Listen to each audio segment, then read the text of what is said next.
Então, sobre capacidade do processo, o que a gente vai ver hoje, tá?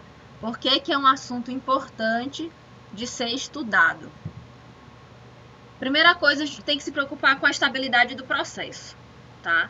Essa estabilidade, vocês lembram que a gente conversou lá nas primeiras aulas, ela pode estar associada ou não à presença de causas especiais nesse processo. Lembrando que essas causas especiais são aquelas causas que a gente consegue controlar, a gente consegue identificar, consegue melhorar, eliminar do processo, tá? Então, o que eu vou fazer aqui? Eu vou verificar a capacidade do meu processo em produzir itens conformes. Eu não quero saber se o processo é capaz de produzir sob controle, não é isso, tá? Eu quero ver se os meus itens são conformes ou não.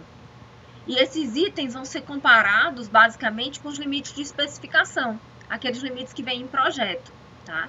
Essa medida vai depender da especificação e da variabilidade do processo, porque vocês sabem que quanto mais heterogêneo for esse processo, quanto mais variável for a produção, menores as chances de eu produzir itens conformes e também de eu produzir um processo sob controle, tá?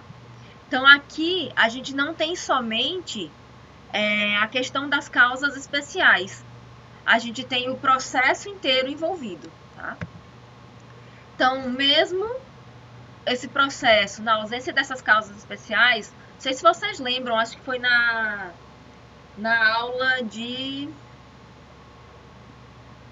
características de processo, acho que foi a segunda aula, que a gente fala das causas especiais e das causas naturais.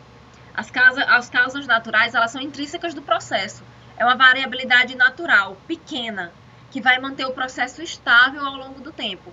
No entanto, quando a gente fala aqui em limites de especificação, a gente vai trabalhar com a variabilidade do processo inteiro, tá?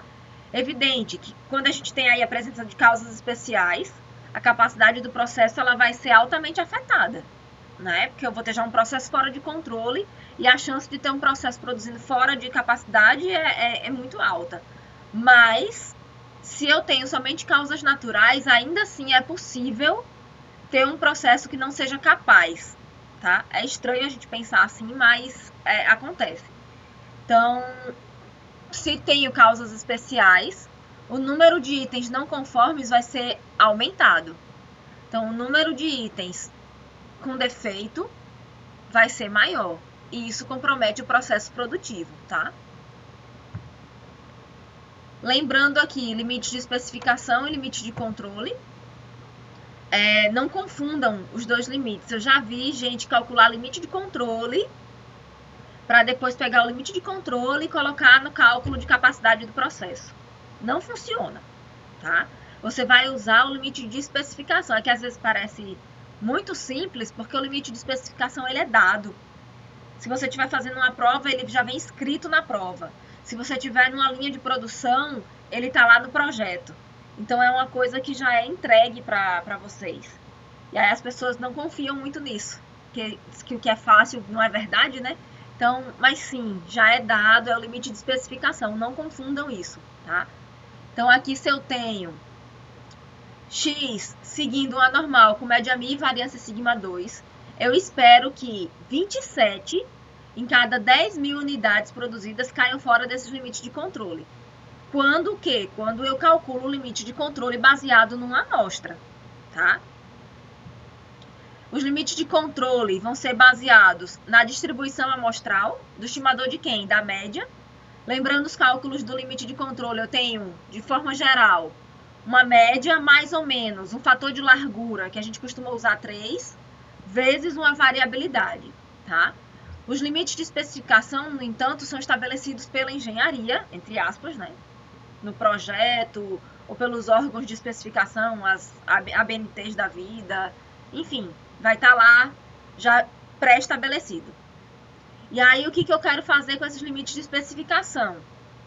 Pensar, por exemplo, em minimizar risco de multa, minimizar a má qualidade do meu processo, tá?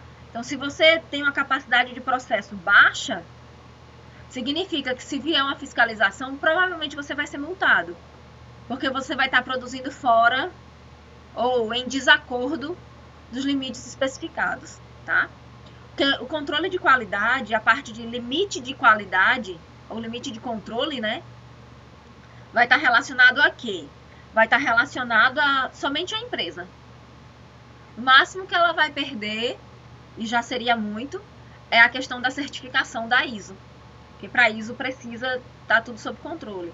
Mas o que de fato a empresa vai perder com o limite de controle, né, se sair de controle, é clientela ou dinheiro, tá? Já os limites de especificação está muito mais relacionado à questão burocrática do que em relação à clientela, tá? É muito mais administrativo, é muito mais pensar numa fiscalização de um órgão específico e ele te multar porque você está produzindo fora da especificação. Porque para esses órgãos não vai interessar se você está fora de controle. Eles não vão ver se você está produzindo sob controle, porque o problema do controle é você perder cliente, é você ter muito recall, é você ter muita reclamação no call center, no saque, enfim, tá? E aí, especificação já é mais, diria que burocrático. Os limites de especificação vão se aplicar às medidas individuais de X, diferente do limite de controle, que a gente aplica a média, tá? Aqui são as medidas individuais, então basicamente eu vou pegar um produto e vou comparar ele aos limites de especificação. Diferente do limite de controle, que eu pego uma amostra, calculo média e comparo isso no limite de controle. Tá?